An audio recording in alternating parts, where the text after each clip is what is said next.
Good evening. I'm going to talk to you about one of the denominations that we find here in America and the history that it has. It is the Presbyterian Church. The Presbyterian Church is a church founded on Calvinistic ideas.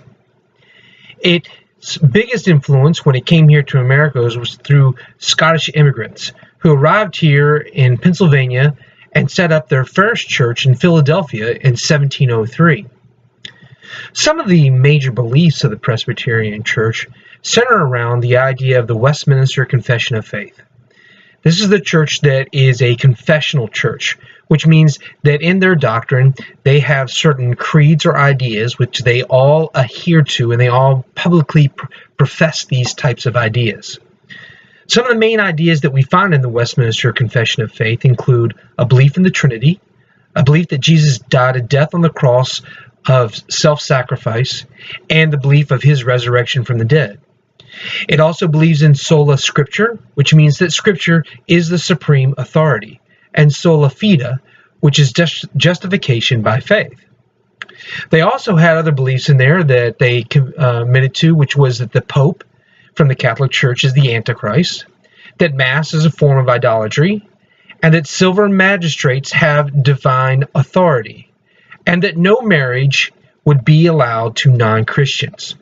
Now, over time, of course, this changed, and in 1788, they took out of the Westminster Confession of Faith for the Presbyterian Church that the civil magistrates have divine authority.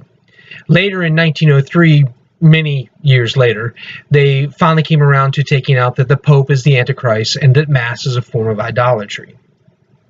Now, this is a Calvinistic church that believed in two sacraments.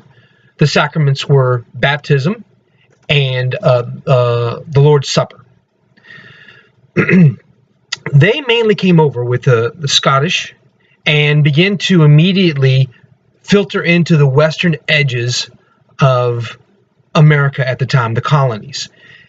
They had bigger populations the further west they did than say the Anglicans or the Congregationals, which had arrived much sooner, so they had developed larger populations closer to the eastern shore. So you'll find that the Presbyterians went further deeper into the territories.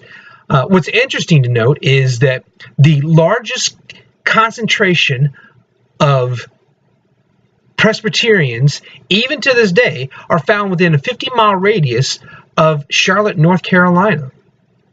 And one that's almost as large is that found within about the same type of distance from Pittsburgh, Pennsylvania.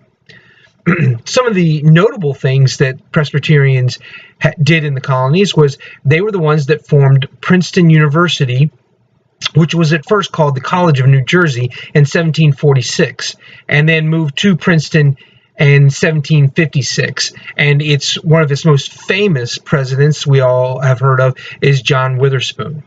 They also formed the Princeton University Theological Seminary in 1812, which only had its first class of 3 students, but since has grown quite large. Another main point that we do find in history about the Presbyterians is their ability to work with others, especially when it came to evangelism.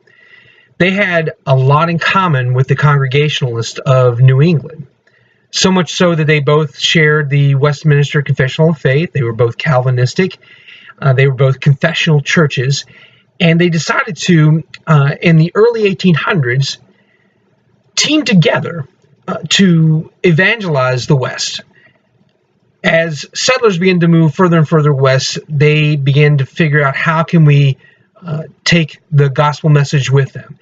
And so in what was called the Plan of Union of 1801, quite groundbreaking, the Congregationalists and the Presbyterians came together to form this missionary outreach to evangelize, so that each type of church could hire a minister from the other backgrounds to do their missionary work for them.